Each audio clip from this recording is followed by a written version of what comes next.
May mga investment na akala mo kikita ka na, pero unti-unti ka palang nalulugi. O mas masaklap, scam pa pala. Yung akala mong asset na magpapayaman sa'yo, isa palang malaking liability. Kaya sa video na to alamin ang 7 investments na akala mo kikita, pero lugi ka pala sa dulo.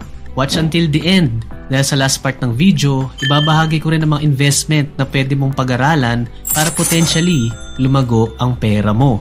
Pero bago tayo mag-umpisa sa listahan, importanteng malaman mo ito. Red flag sa mga investment na posibleng scam. Number 1, easy money at guaranteed huge earnings.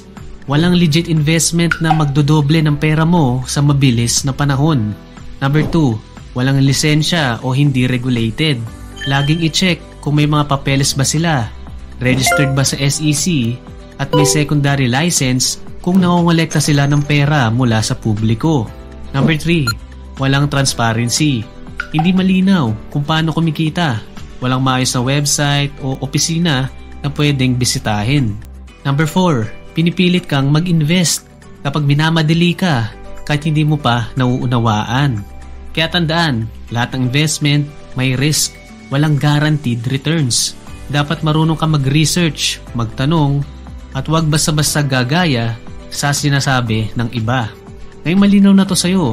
Ito ang unang investment na akala mo panalo pero lugi ka pala sa dulo.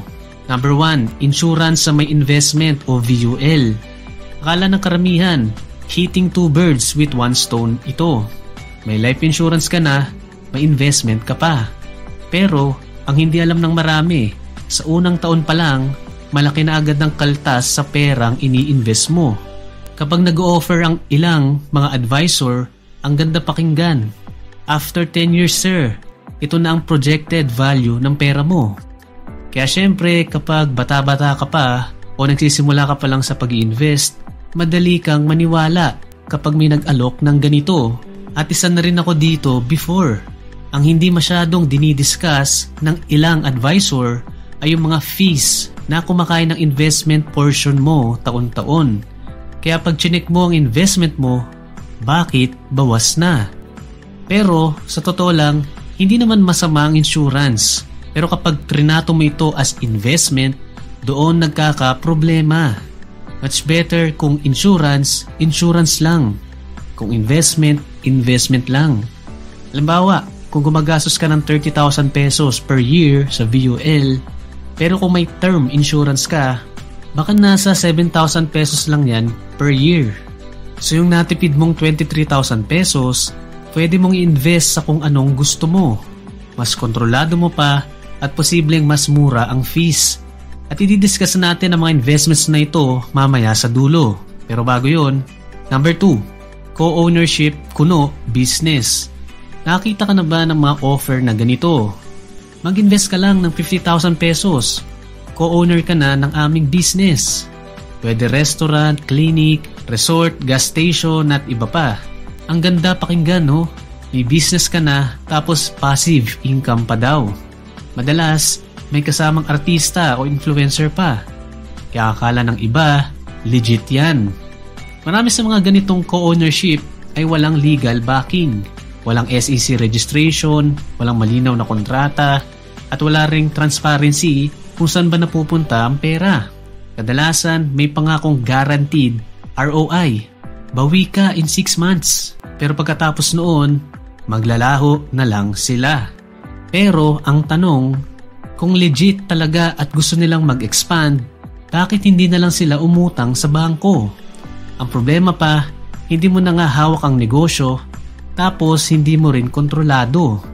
Kaya importante talagang mag-research. Hindi ko nilalahat pero maging maingat sa ganitong venture. Number 3, franchise o online business pero recruitment pala. Open-minded ka ba? Narinig mo na yan no? Yung aayain ka lang magkape o umattend ng orientation pero sa huli, recruitment pala ang pakay. Minsan pa gagamit sila ng mga pogi, magaganda at mukhang big time. May magarang kotse pa, pero hindi pala sila ang may-ari. Madalas ang pitch ay franchise business o online business. Nakikita ka daw ng malaki. May story pa na dating janitor na kumikita na ng 6 digits. o estudyanteng nakabili ng kotse. May mga produkto ring binibenta. Siomai, burger, vitamins, sabon, kaya mukhang legit. Pero ang totoo, hindi ka kikita sa pagbebenta ng produkto.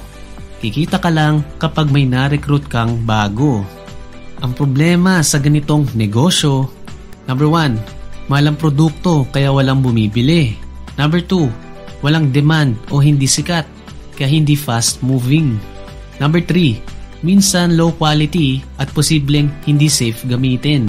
Kaya ang ending, para kumita ka, mapipilitan kang mag-recruit ng mga tao sa ilalim mo. Iba-iba man ang term nila, pero parang gray area ito na Ponzi scheme. Kaya bago ka pumasok dito, tanungin ang sarili, kumikita ka ba sa produkto o sa pag-recruit ng mga tao? Dahil kapag dun ka lang sa recruitment, posibleng temporary na kitaan lang ito. Pero bago tayo magpatuloy, kung gusto mong laging updated sa ganitong content, like and subscribe at pakihit na rin ang notification bell. Salamat! Number 4, free needs scam plans. Ito yung mga plano para sa future, educational, pension o memorial plan, na maliit lang daw ang hulog. Tapos kapag dumating ang panahon, may pondo ka na para sa anak mo, sa pagretiro mo o sa memorial expenses mo. Kaya marami ang kumagat kasi sino ba naman ang ayaw ng long-term security, di ba? Pero ang masakit, marami sa mga kumpanyang ito naglaho na lang bigla. Yung iba na bankrupt o biglang naubusan ng pondo. Nangako sila ng guaranteed benefits pero hindi sustainable ang fund management. Yung perang hinuhulog ng mga tao, nilustay o ininvest sa high-risk ventures hanggang sa maubos. At nung oras na para mag-claim ka, wala na, sarado na. Ang sakit nun, lalo na kung ilang taon mong inipon at tiniis. Kaya bago ka maghulog, mag-research muna. I-check kung matagal na ba silang kumpanya. Regulated ba ng insurance commission? At may solid track record ba talaga? Pero, kahit sabihin mong secured at may papel ka pa, minsan lugi ka pa rin kasi hindi lahat ng may titulo, asset agad. Yan ang malalaman mo sa susunod. Number 5, condo o house investment. Sabi nila, real estate is a good investment. Totoo naman. Pero hindi lahat ng property ay panalo.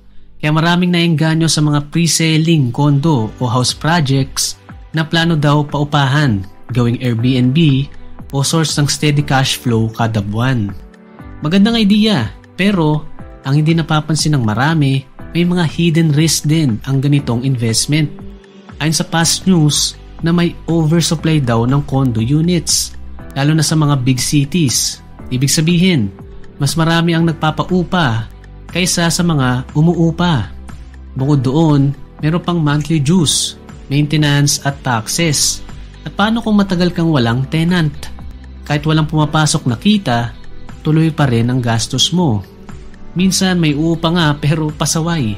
Hindi nagbabayad, sisirain pang unit o biglang maglalaho. Yung iba namang developer ng pre-selling projects, pag turnover na, ang daming problema. Walang tubig, may sirang unit, at kailangan mo pang ipagawa. Kaya kung papasok ka sa real estate investment, siguraduhin mong may buffer ka para sa mga buwan na walang kita. Piliin mo rin ang developer na may matibay na track record. At huwag papadala sa low down payment o no interest promos. Dahil kahit gaano kaganda sa papel, kung hindi mo kayang i-manage ng tama ang asset mo, magiging sakit ng ulo mo rin ito sa huli. Number 6, crypto hype investment. Maraming naengganyo sa crypto dahil malaki daw ang kitaan. Lahat gustong makasabay sa trend. Sayang, baka ito na yung next Bitcoin. Pero tandaan, high risk ang crypto investing. At hindi lahat ng coin o project ay legit. Sa social media, puro success stories. Yung bumili ng coin na to, instant millionaire na daw. Kaya marami ring sumusubok kahit walang sapat na research. Kadalasan, nahati ang mga delikadong crypto investment sa 4. Number 1, pump and dump coins. Hype lang sa simula, pero pag tumaas na ang presyo, ibebenta ng insiders kaya bagsak lahat. Number 2, meme coins at NFT. Parang for fun lang, walang clear na purpose, roadmap o value. Madalas nagiging trend pero mabilis ding mamatay at bagsak ang value. Number 3, play to earn games. Sa umpisa, posibleng kumita ka pero kalaunan, hindi na worth it sa oras ang grind kumpara sa malit na makukuha mo. Tapos babagsak pang value at ang mas malala, yung iba naglaho na rin. Number 4, trading bots at automated trading offers. Kesyo sila na daw ang magtitrade para sa'yo. Pero madalas, pera mo lang ang tinitrade nila. Pag nakapag-deposit ka na, maglalaho na rin sila. Hindi naman masama ang crypto. Basta dapat alam mo ang pinapasok mo. Maglaan lang ng maliit na porsyento ng pera kung gusto mo magkaroon ng exposure dito. Kaya tandaan, ang hindi mo naiintindihan, huwag mong lalagyan ng pera. Dahil sa crypto man o sa ibang investment, ang pinakamabilis malugi ay yung mga sumasabay lang sa hype. Number 7, trending investments. May mga investment na akala mo revolutionary, bagong technology, bagong concept, o ngayon mo palang narinig. Pero sa totoo lang, binalot lang sa bagong pangalan ang mga lumang scam. Iibahin lang ang tawag, depende sa kung anong uso. Nung nausong dropshipping, nagkaroon ng ganitong investment o business. Nung sumikat ang affiliate marketing, nagkaroon din ng affiliate scam programs. Nung pumutok ang crypto, biglang naglabasan ng mga fake trending bots at token projects. At nung sumikat ang farm investments, may mga nag-aalok na sila na daw mag-aalaga ng baka, manok, o magtatanim para sa'yo. Pero sa dulo, fake apps at websites lang pala. Ang pinakamasakit, pare-pareho lang ang pattern. Guaranteed returns at mabilis daw ang kita. Kaya kapag too good to be true, malamang scam nga yan. Hindi lahat ng flashy, bago o may innovation ay legit na investment. Pero kung gusto mong malaman kung alin naman ang mga tunay na investment na pwede mong pag-aralan at subukan para potentially lumago ang pera mo ng long term. Dito na tayo sa susunod na part ng video. Ito ang mga legit investments na pwede mong aralin at subukan. Number 1, MP2. Isa ito sa mga low-risk investments ngayon dahil government-backed at tax-free. Protektado ang capital mo at may potential dividends pa. Isa sa mga downside ay nakalak ang pera mo for 5 years. Number 2, digital banks. Ito yung mga bangko na nag-offer ng mas mataas na interest rate kumpara sa traditional banks tulad ng Maribank, Maya, GoTime at iba pa. May time deposit options din ng ilan dito.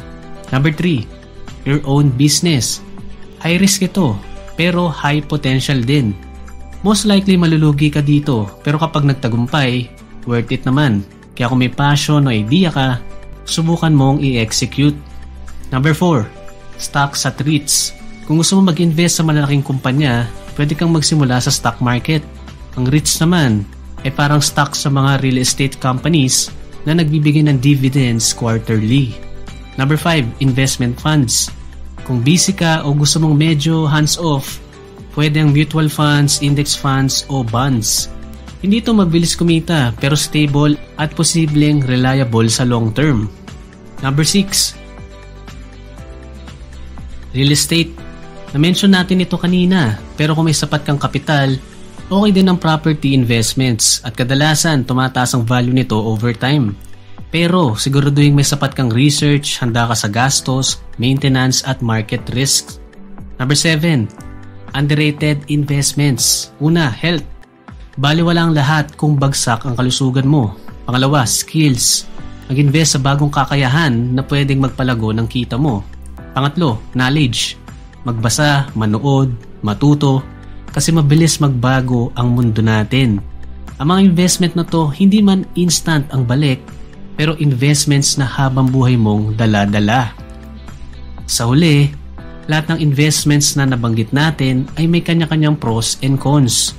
May binabagayan yan, depende sa tao, sa goals mo at sa sitwasyon mo ngayon. Pero tandaan, lahat ng investment may risk, walang instant yaman, walang guaranteed returns. Kaya importante ang tamang research, pag-manage ng pera, at pagiging patient habang hinihintay ang resulta. Dahil kadalasan, ang mga tunay na investment hindi mabilis ang kita. Kaya maging consistent at isipin lagi ang long-term plan mo. At dahil may long-term mindset ka, huwag mong palampasin itong susunod na video sa iyong screen. 10 skills na magbibigay sa iyo ng lifetime income. Click mo na. Watch now.